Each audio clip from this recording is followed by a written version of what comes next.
Olá, queridos irmãos, irmãs, amigos e amigas. Que alegria poder mais uma vez compartilhar com você essas aulas do Vem e Segue. Nesta semana, do dia 29 de março até o dia 4 de abril, membros da Igreja de Jesus Cristo dos Santos dos Últimos Dias em todo o mundo estarão estudando sobre a Páscoa. Que alegria poder falar sobre a expiação, sobre a ressurreição do Salvador, Jesus Cristo. O dia 3 de abril de 1836 foi um domingo de Páscoa. Depois de ajudar a administrar o sacramento aos santos reunidos no recém-dedicado templo de Kirtland, Joseph Smith e Oliver Cowdery encontraram um lugar sossegado atrás do véu do templo e baixaram a cabeça em oração silenciosa. Então, neste dia sagrado, em que os cristãos em todos os lugares estavam comemorando a ressurreição de Jesus Cristo, o próprio Salvador ressuscitado apareceu em seu templo declarando: "Eu sou o que vive. Sou o que foi morto." Está em Doutrina e Convênios 110, versículo 4. E nesse período agora de Páscoa, né, que começamos a vivenciar neste ano de 2021, no mundo, muitas pessoas distribuem ovinhos de Páscoa, tão gostoso, né? Eu mesmo dou para os meus netinhos, dei para os meus filhos. Mas o que realmente nós comemoramos na Páscoa é a ressurreição de nosso Salvador, Jesus Cristo. Como começou a Páscoa? Para isso, nós vamos voltar ao tempo do povo de Israel enquanto estava cativo no Egito. Eles lá permaneceram por cerca de 430 anos, quando então o Senhor chamou Moisés para libertar Israel. Nosso Deus, Jeová, Jesus Cristo, o Deus do Velho Testamento, ele ensinou, orientou, instruiu, deu poder a Moisés para que ele pudesse evocar muitas pragas sobre o Egito. Na verdade, foram 10 pragas. E ele ia até Faraó e pedia para que o povo pudesse ir e adorar o Senhor, mas o Faraó não permitia. O coração de Faraó estava duro e não permitia. E assim foi tendo pragas sobre pragas, até que a última praga, que foi a morte de todos os primogênitos de pessoas e animais que viviam no Egito, aconteceu. E então o povo foi libertado apressadamente para que pudesse sair da cidade.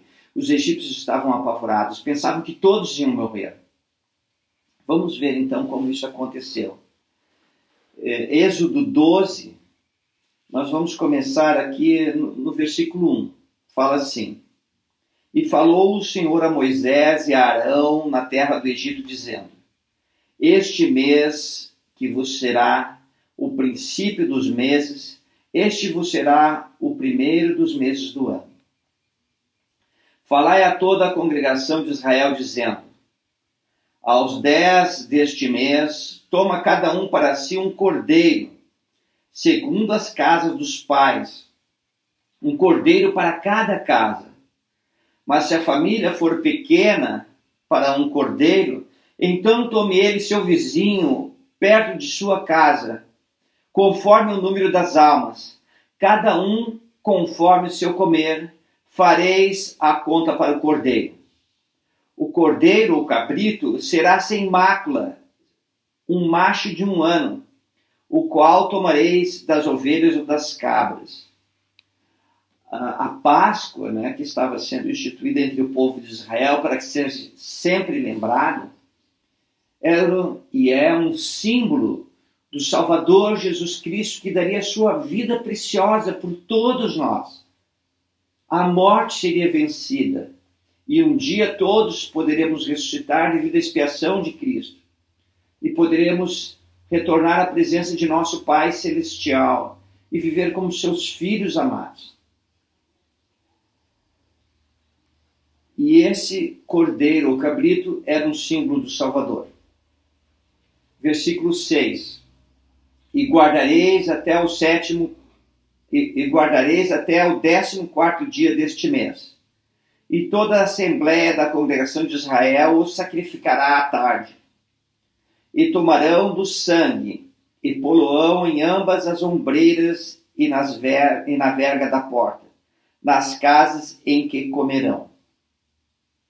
Então eles matariam o cordeiro e pegariam o sangue, colocariam assim nas vergas e na ombreira da porta.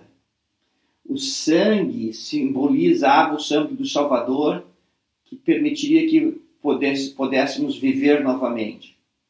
Lembra, lá na antiga Israel, nesta época, o Senhor mandou o anjo com a instrução de matar a todos os primogênitos, tanto de homens como animais.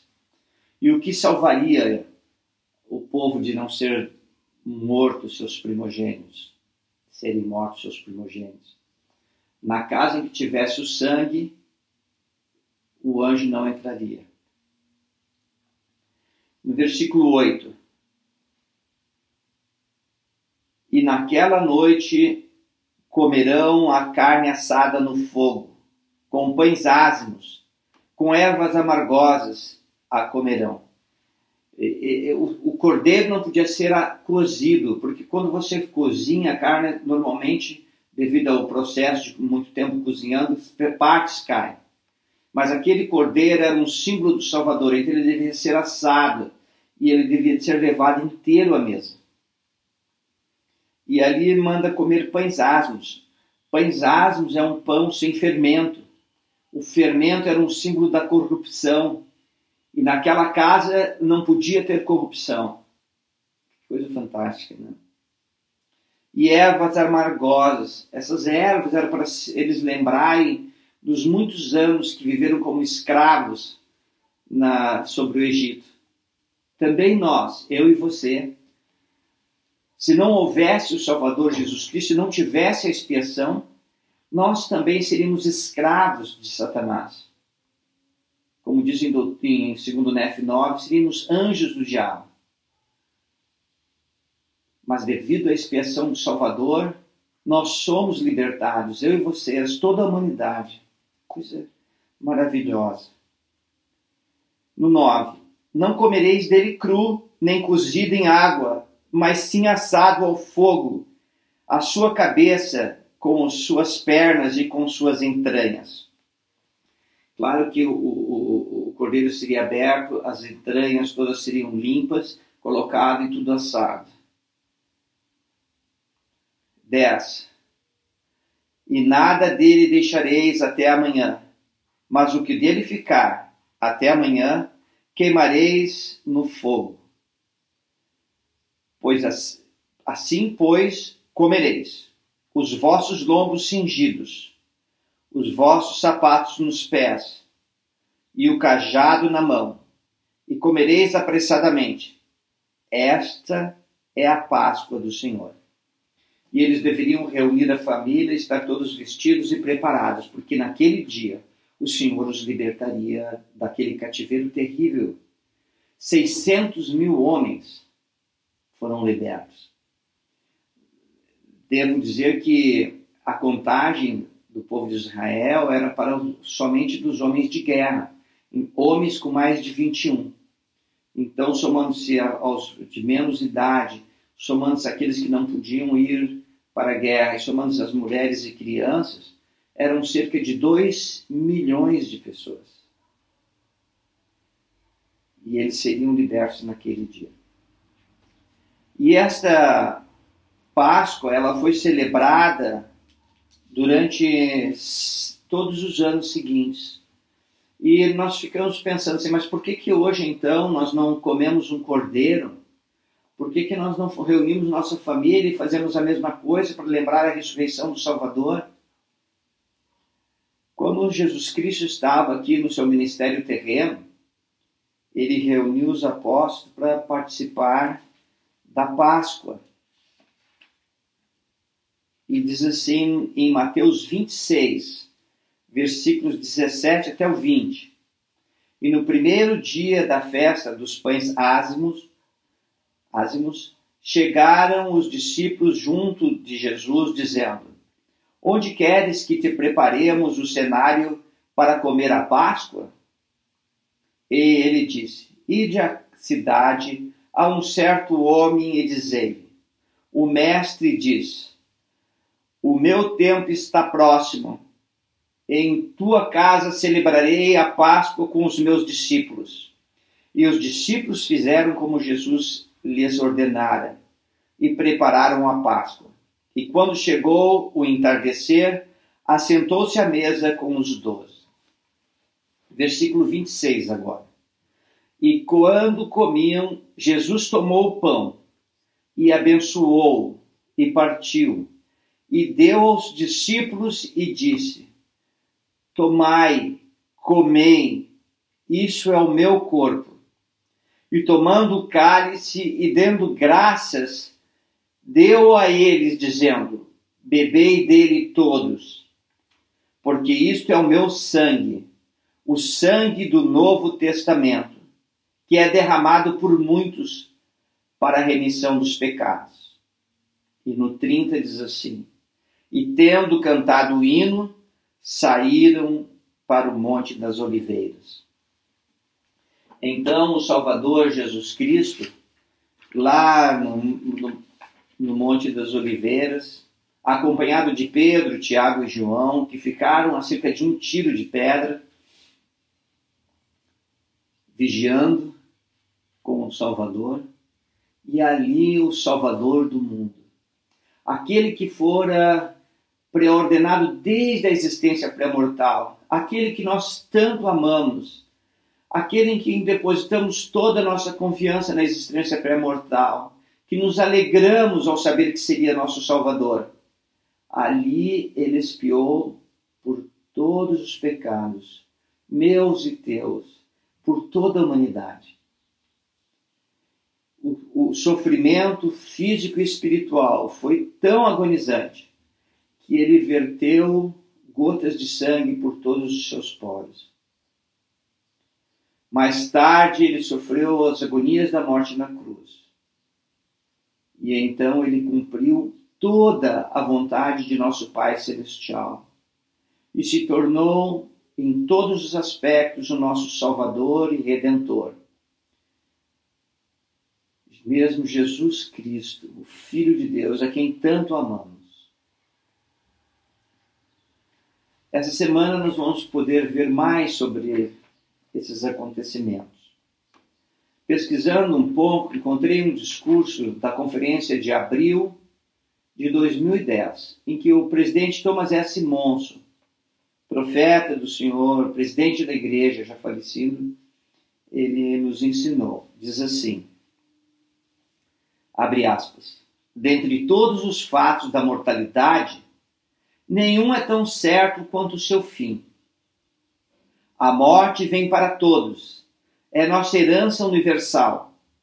Pode reclamar sua vítima na infância ou na juventude, na plenitude da vida, ou sua intimação pode ser retardada até que as neves do tempo se tenham acumulado sobre a cabeça encanecida. Ela pode ocorrer como resultado de acidentes ou doenças, ou de coisas naturais, mas virá. Inevitavelmente, representa uma perda dolorosa, e particularmente nos jovens, um golpe esmagador para os sonhos desfeitos, as ambições insatisfeitas e as esperanças destruídas. Fim da citação. Todos nós, eu e vocês, estamos sujeitos à morte.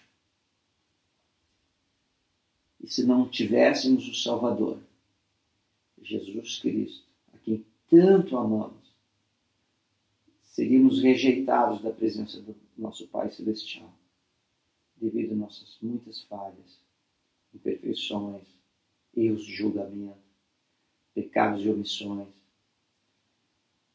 e ficaríamos à mercê de Lúcifer, o diabo. Não teríamos direito a ter um corpo ressurreto. A morte teria vencido. Ah, que desespero. Continuando no discurso do presidente Monson, ele fala assim, abre aspas, não há palavras na cristandade que signifiquem mais para mim do que as que foram proferidas pelo anjo para a chorosa Maria Madalena e a outra Maria, quando, no primeiro dia da semana, foram ao sepulcro para cuidar do corpo do Senhor. O anjo disse, por que buscais o vivente dentre os mortos? Não está aqui, mas ressuscitou. Nosso Salvador voltou a viver. Não está aqui, mas ressuscitou. Fim da fala do anjo. Continuando o presidente Monson. Nosso Salvador voltou a viver. O mais glorioso, reconfortante e consolador de todos os acontecimentos da história humana havia ocorrido. A vitória sobre a morte. A dor e a agonia do Getsemane e do Calvário haviam sido removidas.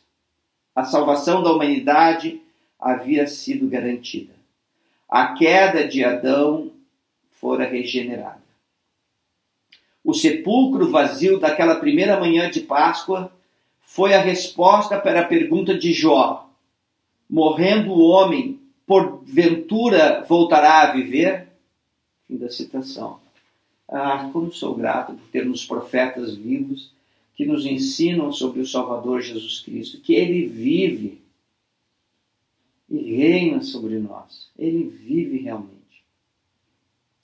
O profeta Joseph Smith e Sidney Rigdon, está registrado em Doutrina e Convênio 76. Eles estavam traduzindo o livro de João e então eles tiveram uma visão do Salvador, Jesus Cristo, que se manifestou a eles. E então, por mando de Jesus Cristo, né, o profeta registrou em Doutrina e Convênio 76, 22.